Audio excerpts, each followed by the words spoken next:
पवन तनय संकट हरन, मंगल मूर्ति रूप, राम लखन सीता सहित, हृदय बसौ सुर भूप, हनुमान तेहि परसा, कर पुनि कीन प्रणाम, राम काजो कीने बिनु, मोहि कहाँ विश्राम।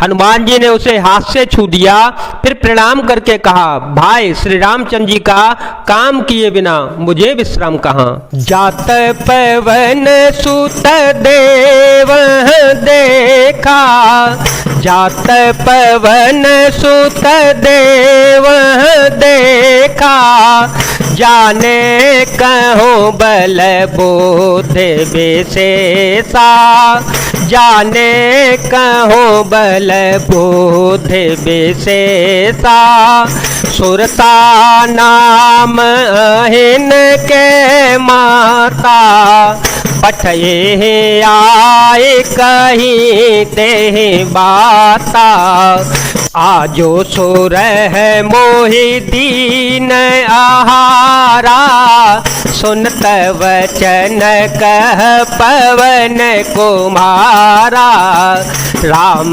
काजो करे फिर में आवो, सीता कह सुध प्रभु हे सुनावो। देवताओं ने पवन पुत्र श्री हनुमान जी को जाते हुए देखा। उनकी विशेष बल बुद्धि को जानने के लिए परीक्षार्थ उन्होंने सुरसा नामक सर्पों की माता को भेजा। उसने आकर श्री हनुमान जी से यह बात कही, आज देवताओं ने मुझे भोजन दिया है। यह वचन सुनकर पवन कुमार श्री हनुमान जी ने कहा, श्री राम जी का कार्य करके मैं लौटाऊं और सीता जी की खबर प्रभु को सुना दूं। तब तब बदन पैठी हूँ आई, सत्य कहूँ मोहे जान दे माए, कवने हो जतन दे नहीं जाना, ग्रस से न मोहे कहे ओ हनुमाना, जो जन भरते ही बदनु पसारा, कपतनु के न दो गुण बेसारा, सोर है जो जन मुख ते ही ठयो, तुरत पवन सुत बतिस भयो, तब मैं आकर तुम्हारे मुंह में घुस जाऊंगा, तुम मुझे खा लेना। हे माता, मैं सत्य कहता हूँ, अभी मुझे जाने दे। जब किसी भी उपाय से उसने जाने नहीं दिया, तब हनुमान जी ने कहा तो फिर मुझे खा न ले। उसने योजन भर 400 कोस में मुंह फैलाया, तब श्री हनुमान जी ने अपने शरीर को उससे दूना बढ़ा लिया। उसने 16 योजन का मुख किया। श्री हनुमान जी तुरंत ही 32 योजन के हो गए। जैसे जैसे सूर सा बदनु बढ़ावा, तासु दून कपि रूप देखावा, सत जो जन ते आनन कीना, अतिल घोरूप पवन सुतलीना। जैसे जैसे सुरसा मुख का विस्तार बढ़ाती गई, श्री हनुमान जी उसका दूना रूप दिखलाते गए। उसने 100 योजन 400 कोस का मुख किया, तब श्री हनुमान जी ने बहुत ही छोटा रूप धारण कर लिया। बदन पैठी पुनि बाहिर आवा, मांगा बेदाता से रोनावा, मोहे सुरह जय लागी पठावा, बुद्ध बल मर मोतोर में पावा। और वे उसके मुख में घुसकर तुरंत फिर बाहर निकल आए और उसे सिर नवाकर विदा मांगने लगे। उसने कहा, मैंने तुम्हारे बुद्धि बल का भेद पा लिया जिसके लिए देवताओं ने मुझे भेजा था। राम का जो सब करे हूँ, तुम बल बोधे निधान, आशीष दे गए सो हर्ष चले ओ हनुमान।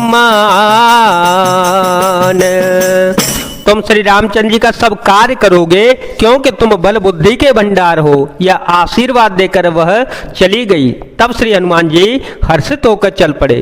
निश्चर एक सिंधु महु रही, निश्चर एक सिंधु महु रही, कर माया न भूखे खग गए, कर माया न भूखे खग गए, जीव जंतु जे गगन ओढ़ाए, जल बेलो के तिन के पर छाहे, गहे छाह सक सोन ओढ़ाई, गहे छाह सक सोन ओढ़ाई, एह विधि सदा गगन चर खाई, सोई चल हनुमान कह कीना, तासो कपटो कपे तोरत है चीना। समुद्र में एक राक्षसी रहती थी। वह माया करके आकाश में उड़ते हुए पक्षियों को पकड़ लेती थी।